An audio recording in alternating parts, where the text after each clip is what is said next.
Freyja's necklace. "Yes, I really must have some flowers to wear to the feast tonight," said Freyja to her husband, Other. Freyja was the goddess of love and beauty. She was the most beautiful of all the Aesir, and everyone loved to look at her charming face and to hear her sweet voice. "I think you look quite beautiful enough as you are without flowers," Other replied, but Freyja was not satisfied.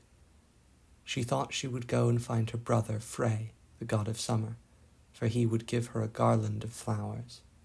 So she wandered forth from Asgard on her way to Frey's bright home in Elfheim, where he lived among his happy, busy little elves. As Freyja walked along, she was thinking of the feast to be given that night in Asgard, and knowing that all the gods and goddesses would be there, she wished to look her very best. On and on she wandered, not thinking how far she was getting away from home. Finally, the light began to grow fainter and fainter, and Freyja found herself in a strange place. The sunlight had faded away, but there was still a little light that came from lanterns carried by funny little dwarves who were busily working. Some were digging gold and gems, others were cleaning off the dirt from the precious stones and polishing them to make them bright, while 4 little fellows were seated in one corner, putting the sparkling stones together into a wonderful necklace. "What can that beautiful thing be?" thought Freyja. "If only I had that, it would surely make me look more beautiful than anyone else at the feast tonight." And the more she thought about it, the more she longed to get it. "Oh, I really must have it," she said to herself, and with these words she stepped nearer to the 4 little men. "For what price will you sell me your necklace?" she asked. The dwarves looked up from their work, and when they saw Freyja's lovely face and heard her sweet voice, said, "Oh, if you will only look kindly upon us and be our friend, you may have the necklace."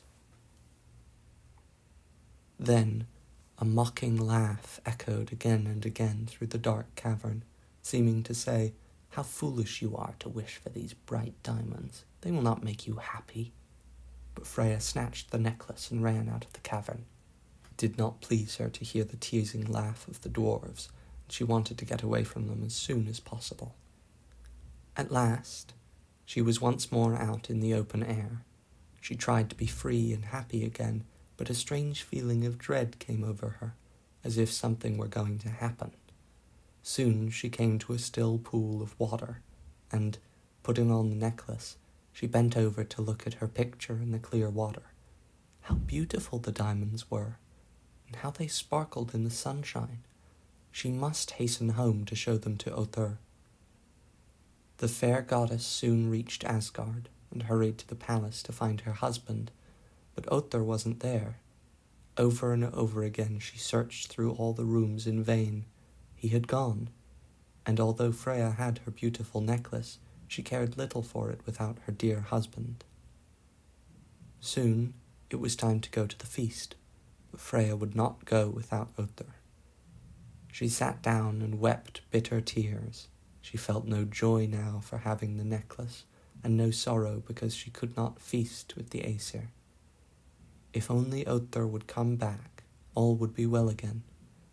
"I will go to the end of the world to find him," said Freyja, and she began to make ready for her journey. Her chariot, drawn by 2 cats, was soon ready, but before she could start, she must first ask Father Odin to allow her to go.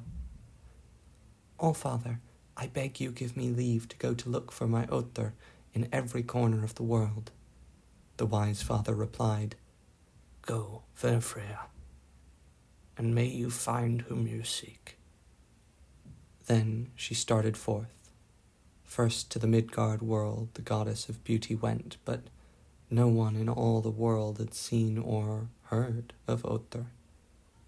Down under the earth to Niflheim and even Utgard, the land of giants, she wandered, but still no one had seen or even heard of her husband. Poor Freyja wept many tears, and wherever the teardrops fell and sank into the ground, they turned into glistening gold. At last the sad goddess returned to her own palace alone. She still wore the wonderful necklace, which was called Brisingamen. One night, when the hour was late, all the Aesir were asleep except the ever-watchful Heimdall, who heard soft footsteps, like those of a cat, near Freyja's palace. He listened and thought, "That is surely someone bent on mischief. I must follow him."